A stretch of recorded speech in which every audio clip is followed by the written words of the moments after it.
Good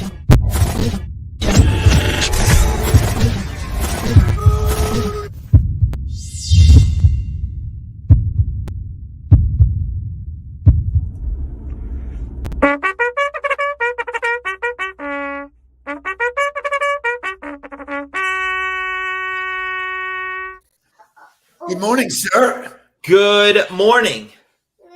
So this like late night basketball shit's got to end, man. No, it's never. First of all, it's never going to end. And shout out to the Denver Nuggets that are an absolutely elite basketball team. Fun to watch last night, though. I was proud of the Heat, honestly. Like, I agree. They did not play well. They didn't shoot the ball well, but they competed for 48 minutes. And they were in the game the entire game, and even down 20, it never got out of control. They went on another run to bring it back. So game one, after a ridiculous game 7, team was rested. I don't see anything in there that says they can't win the series still. Well, I don't see Martin and Strus going 1 for 17 again. I would hope not. Let's call facts. Facts are the Heat have slept at home one night in the last week. Sure. Playing a game 7 on the road, doing all that kind of stuff. Yep. And they go into a team that's been rested for 10 days where the altitude is different. And the altitude is real. I don't care what anybody says.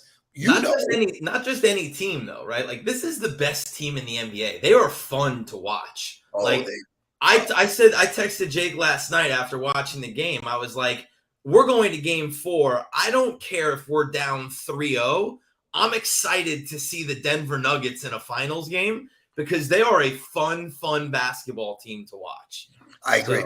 I absolutely agree. The power of their size, they're so big. And they move the ball so well. Like, if there's anything I've ever learned about basketball in the history of my life, is that the thing to be appreciated is the way to pass the basketball, facilitate, and find the open man. And if that's not like a lesson for life, like if you can't facilitate the ball and constantly move it and it's all about you, probably going to be selfish or probably not going to work out very well. But watching them move the ball around the floor and pass, it's almost like watching the Harlem Globetrotters. I agree. They're very, very good, but they also shot 60%. They shot lights out. I mean, come on, man. It's lights out. So, anyway, crazy stuff. Should be a fun series. More to come.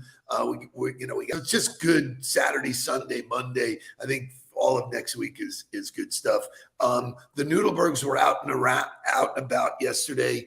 Jake continued his love affair with the drip. He held it down at the 2-year anniversary for the Daily Drip. So shout out to Nicole, shout out to Romy, Joy, Sherry, and Quadruple G. Awesome stuff. I mean, I'm super proud. Thank you, Jake, for covering for me because I could not make it last night, but looked like a really good time, and it's awesome stuff.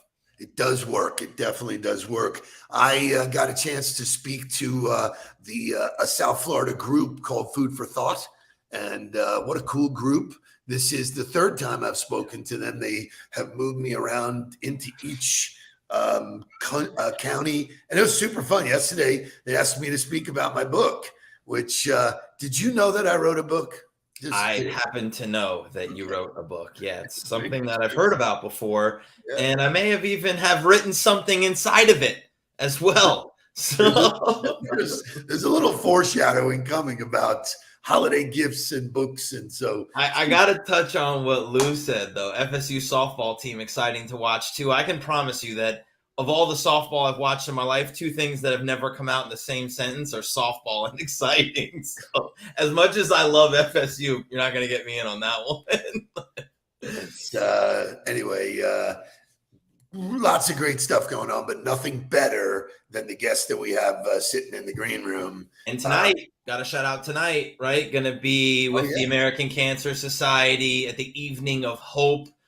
Joy Linsky will also be there at our table tonight as well. So super excited to see everybody that will be there. It's going to be a great event for a great cause. Yeah, I'm excited. Tropical chic is the dress. So tropical chic, which Helen's response, I am tropical chic. That was the best tale of the day yesterday. So great. She is so awesome. Anyway, let's get to it. Let's wake up. Let's do walk-up music because Darren Mckee is here. This guy is the most wanted guy on LinkedIn, and we got it for you this morning. So. Wake up, everybody. Get up, get up, get up, get up. Wake up, come on, come on. Wake up, everybody. Teach a new way. Maybe then they'll listen what you have to say. Wake up, everybody. No more sleeping in bed. No more about to thinking, time of thinking ahead. Come on.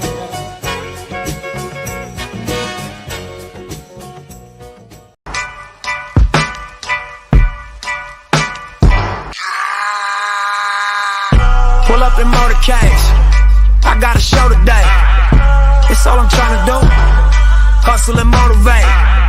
Choppers a throwaway. Hustle the overweight. That's why they follow me, huh? They think I know the way. All right, just to show you, I have no idea who that was. So that was like, welcome to the It's not Huddler. tropical chic, that's for sure. Welcome to the Nudelberg Daily Huddle. Darren Mckee, thank you for being here with us, and thank you for choosing Nipsey Hussle this morning for the motivational music. Some current hip hop education for everybody in the audience. I don't know. There used to be an actor called Nipsey Russell. I remember him, but I don't know Nipsey A Hussle. little bit different, but yeah, man, super influential rapper in my life, and listened to him for a long time, and has helped me get through some pretty challenging times. So I figured it was appropriate for today. So Darren Mckee, well known in our network, originally came to us through Scott McGregor, but a ton of mutual connections in the world. A avid poster to LinkedIn and a community builder, and you've had a career through sales and started your entrepreneurial journey. Give us your story in a short little Cliff Notes version. Josh, man, give you my story. Thanks for having me on. Seeing that like lineup earlier with Scotty G and Scott McGregor and some other folks just made me smile.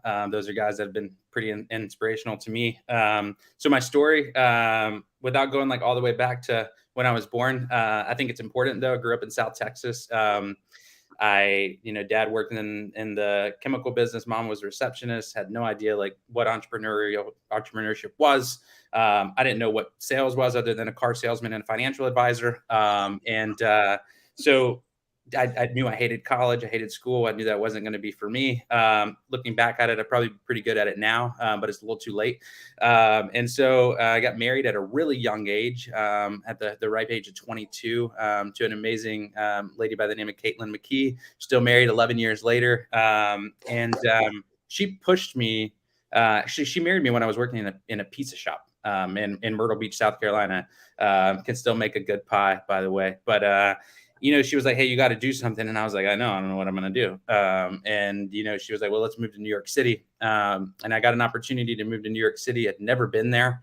I was delivering mail in Lower Manhattan, literally like the movie Elf, and downstairs in the basement, minus the fifth of gin or vodka, whatever they were drinking down there. So I did that. I did really well, which is kind of funny to think about, like being a really good mail person. But a lot of people were terrible at it. My boss came to me at one point and he was like, hey, you're going to hire people and you're going to be a recruiter. And I was like, I have no idea what that means. Like a military recruiter, like what does that even mean? And he was like, no, talent acquisition. And I was like, I really don't know what that means. And so I did that. Fast forward a little bit later. I was national director of recruiting, had 8 recruiters all across the country, managing facility management for every operation in the country. And that was like my first like soiree into people and like people operations and understanding like that world. I started traveling with a salesperson, y'all. And I was like, yo, this person's making like way more money than me. And I totally can do this. Looking back on it now, I realize like how freaking good she was. And how hard of a job this is. And so I made it a point for me to to get into sales. And so Insperity is a company that gave me my shot. They were like, hey, we'll take a chance on this kid. I crushed it, loved it. At that point, I knew that sales was where I was going to be for a long time. Got an opportunity to work with one of the fastest growing startups on the West Coast, a company by the name of BetterUp. Did really well there. Got a little big for me. Wanted to go into a smaller organization where I'm at today, leading sales for a company called Skye. All in that journey, right? I was like taking my story and thinking like, man, there's probably a bunch of people that are just like me, like moms, teachers, baristas, car mechanics, mailroom guys, nonprofit leaders that want to break into tech sales, but nobody knew how to do it. And so me and my brother just started like answering phone calls. And then one of my mentors were like, hey, man, you're pretty dumb. And I was like, excuse me. And they were like, you should be charging for this. I actually think Steve might've told me that at one point. So I opened a paywall and people started paying for conversations. Then I became the bottleneck. Then we created a digital course. Over 1,000 people bought that course. Now we have an online community helping people just like us break into tech sales faster. And it's been an absolute joy. And so that's story in a nutshell, but there's a lot more to it and a lot of bumps in that road too. So I want to jump in and ask a question. So Yeah. I love hearing the transition. And True, you and I met when you were already on this journey, which I was fortunate to meet you and you know, give you some advice and all. But you said you instantly loved it, and I'm curious what you loved. Like, what was, you know, like what was the thing that really rang your bell? Yeah. So when I was really young, I played a lot of golf. And I didn't have any money when I was a kid, right?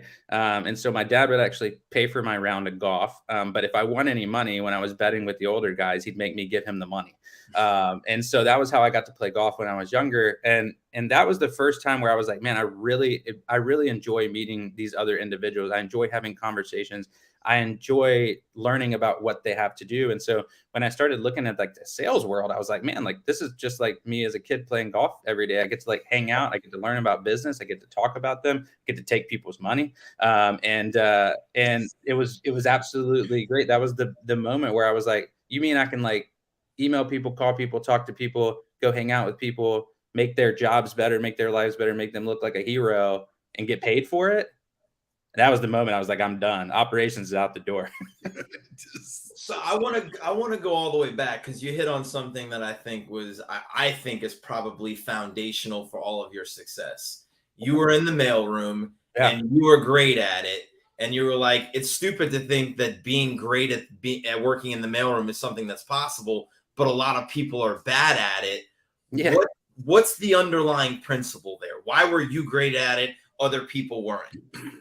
Quite frankly, y'all, like I needed money. I needed to get promoted. I needed to work really hard. And so backing up, I was delivering mail for some of the largest law firms in the world, some of the largest like luxury retailers in the world. And so I had an opportunity to like shake hands with people that could change my life.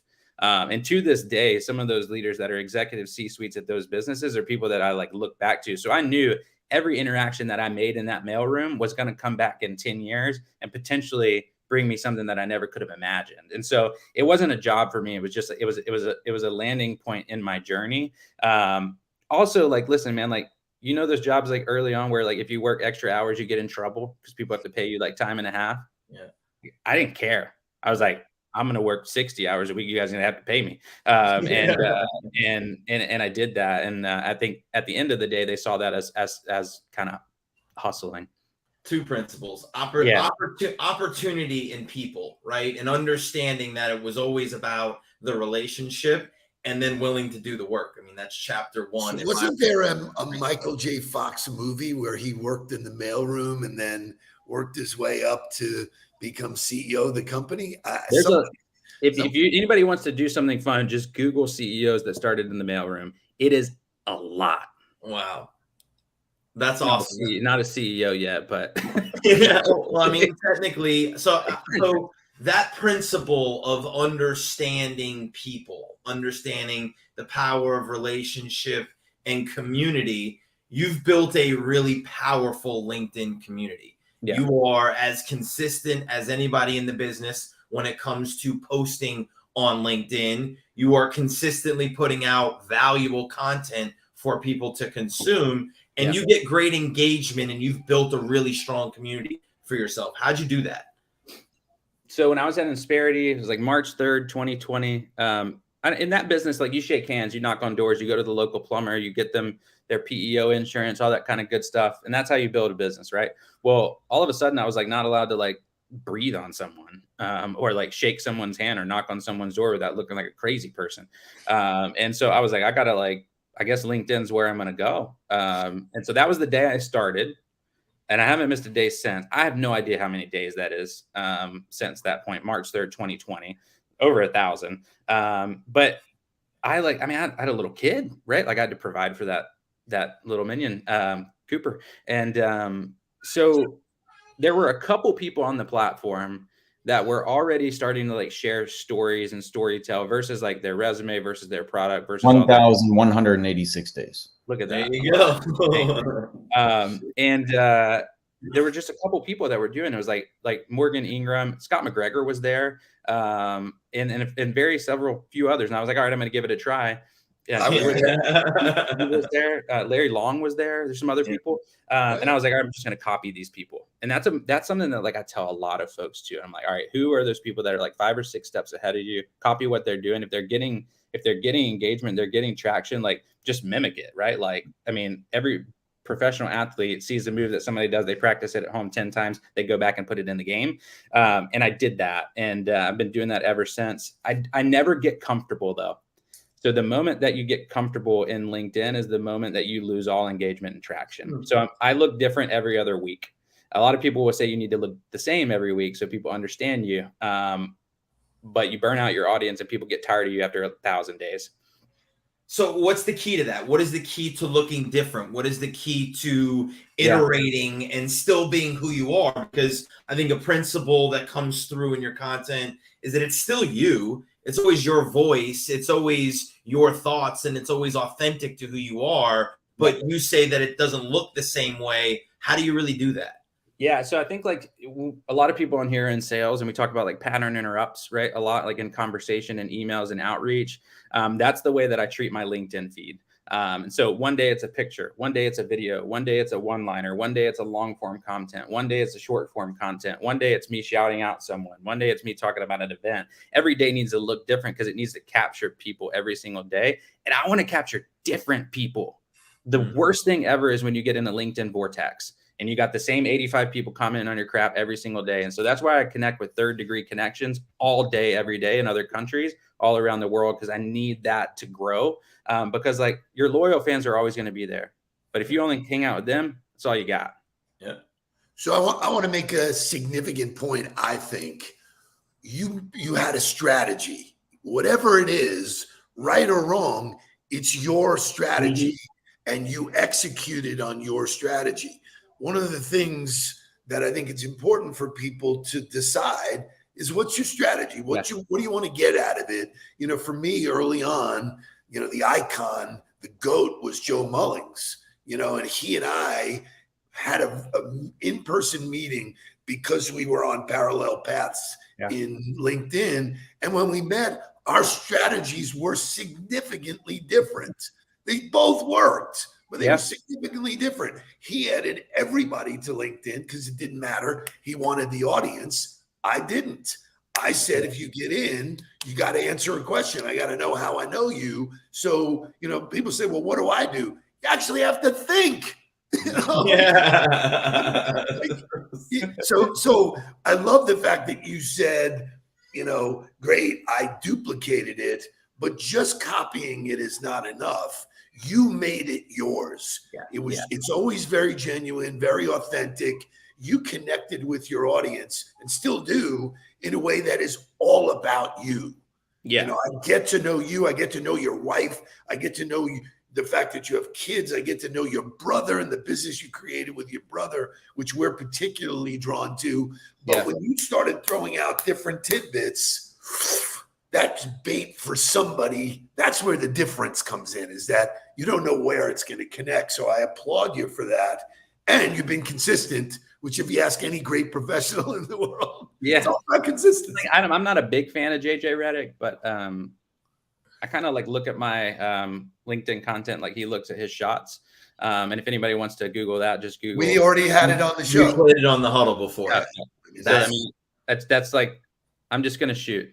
It's process. And it's the same repetition and the same routine every day. You're going to hit your spots on the floor. You're going to get back to it. You're going to stay as maniacal about the process and the routine. So I have one other point. I have one other point that I want to ask the question here, because Jonathan Ahrens posted this the other day. He goes, sometimes the algorithm doesn't support you. You put something out, you think it's great, and you get like 100 impressions, and you're like ready to jump off the building. What the fuck happened? Talk to us about your relationship to the numbers. Does it matter? What does it mean? All that kind of stuff. All right. First of all, never, ever, ever type that A word in a post ever. Yeah, that's my number one piece of advice, because you're on a free platform, and they definitely don't want you knocking it. Right. So that's an important piece. Listen, I'll be very honest with everybody on this call. Yeah, I do look at the numbers. I do care, and I don't think we would all be sharing there if we didn't really care a little bit. Does it bother me like it used to? No. I think what I look to now is the DMs that come in, is the actual engagement. So I don't look at the impressions anymore. Like if I'm looking at my total like audience, I look at the engagements in that side of like who's engaging with the content, because you can't really control who scrolls and sees your stuff anyway. Yeah. And it's all skewed. So like, yes, I do look at it. I look at specific things now. I look at like where my message is like landing. Like, is it hitting hard in New York City this week? Are chief people officers reading it? Is my target audience reading it? Am I impacting people? Are people calling me, telling me they liked the post, but never actually liked it or commented on it? Right. Like that happens a lot. And so I do care, but I'm not like completely obsessed with it like I was there for about 6 months. And, listen, like I think I'll just share this. Like I went viral. I had like 9 million views on one post. I woke up with like 20 additional 1,000 followers overnight. All of them, I don't know any of them. I didn't know any of them. Half of them were fake. Half of them were bots. Half of them were like people that were just not real. And then LinkedIn, as you guys know, they're cleaning up the audience right now. So like I went from 112 followers to 88,000 followers overnight. Well, at first I was like sweating. I was like, oh my God, like what's happening? And then I was like, dude, this is great. Like these are people that now I know are real. Right. I think, and that I think is such an important part of it is, and that's always been the strategy that I adopted from my dad was I'm building a community of people I know, because if I know you, then at some point we'll be able to help each other. And that's really the point of a community. If you live in a community that's not helping each other, it's not a community. So whether you have a community of 5,000 people, you have a community of 100,000 people, are they helping each other is really the answer you want to have inside of particularly LinkedIn. Any other of the social platforms, the idea stays the same, but LinkedIn particularly because of the way you can be connected with people and the benefit that comes along with that. So that's exactly right. So I gotta ask. We're gonna go to overtime. We're gonna do a few minutes of overtime here. Shay, you want to give us overtime? And we'll go to overtime. What's it like working with your brother? Because I know what it's like working with my brother. So I would love to hear from your point of view the benefits and the struggles, candidly, that come along with that. All right, so he's playing golf. He's not going to see this, so it's great. So we're sending it to him. So we're going to clip it and send it directly to him. So he's 5 years older than me. I don't know if anybody knew that. We were one of those weird siblings where like we never rivaled, we never got in arguments, we never fought. And that's weird. It's actually pretty rare. Yeah, that would leave my boys out of it. So. and Jake and I are 12 years apart. We grew up that way, not rivaling. But now that we are both adults, now we basically compete in everything we do. So yeah, we do that too. So I think, is it hard? No, we live by each other. Our kids hang out with each other. Our wives are friends. We try to connect on a daily basis, making sure that we're both okay. Like I'll get a text every once in a while. He'll be like, "Hey, that was a hard conversation. You okay?" And then we jump on the call and we're like, yeah, man, I'm good. But like that pissed me off a little bit. And he's like, all right, well, let's walk through that. And it's like, all right, well, this is what you said. This is how I responded. He's like, all right, cool. Let's not do that next time. And then we'll do it again tomorrow. Right. And then we'll like talk about it. Like, and so it's hyper communication. We have other people inside of our business too that hold us accountable. That's why we built a board of advisors with SaaSBros. That's why we brought in an additional arm to help us with those conversations. Because sometimes you need somebody else to say like, hey, Eric and Darren, you both are wrong. And I think that's been crucial. So it's hard, but I love it, man. I never ever imagined that this would be even possible. Now I'm like, my dad loves it. And my mom's always asked me, hey, did you get any new members today? And I'm like, do you even know what that means? She was like, no, but it's $59. Like it's just, man, it's an absolute joy. But it takes massive communication. So, I love the hyper communication is what I wrote down. So I absolutely love that. I think my last question for you, we're doing an event here at the middle of June. We're going to focus on time management. Time management is one of the courses that we teach, not only in our online community, but to all of the organizations that we work with. You have a full-time gig as the VP of sales. You have a community that you've built on LinkedIn. You have a learning community that you've built as a business. You are a father, a husband, a brother. How do you manage your time? It's a good question. And I don't have a great answer. I'm in a state of my life right now where I feel good. I have a lot of energy. I have a lot of support. I have a wife that like is championing this time period in my life. And so what that means is like, quite frankly, sometimes I work a lot. And sometimes I'm up to 1 a.m. working on stuff after the Heat game, right? And sometimes I'm up early working on things. And so I always say this, man, like it's a pendulum. Some months are like heavy work. Some months are like heavy family. As long as I'm balancing them out on the end, I'm good. I've learned though, y'all, this is the one thing I'll leave to everyone. I've learned to notice signs in my body of when I need to chill out. And so it's like my teeth will clench, my neck will start to hurt a little bit. I'll start pacing. And then I know that like, all right, like I need to like back away for a second. Change it up from whatever. And it only takes me like 25 minutes now. Reset. So I will tell you this. So you just got to know your body. Words of wisdom. Shay will tell you, we have used the pendulum of pain conversation in almost every part of life. And you understand that it's temporary. Everything is temporary. So if you can live with the pain, it's either too much of this or too little of this. And it's so wherever you are in the pendulum, good for you. You're a shining example of why this platform works because you're genuine, you're authentic. I'm thrilled that you joined us this morning. Proud to call you a friend. And you know you can call on us anytime you want or need. Man. And we will be there. So you did a great job. Thanks for repping the Huddle shirt too. Yeah, I love it. And hey, just one more thing. Like, thanks for just being real. Y'all have been champions of mine from the get-go. And here's the crazy thing. We've never met in real life. Right? That's the power of this place. And so I appreciate y'all more than you know. And you're encouraging me a lot every day. Thank you. Thank you for joining me on the ball. Absolutely wonderful Huddler in the hot seat. Guys, thank you for joining us for the week. Have a fantastic weekend. Enjoy all of the hockey and the sports that are going on. Hopefully we will see you tonight at the American Cancer Society event. Remember, the grind includes Saturday and Sunday, so do something to get yourself 1% better. We'll see you guys on Monday. Let's get down to business. Please don't worry about me. I'm about to let my heart speak. My friends keep telling me to leave this. So let's get down to business. Let's get down.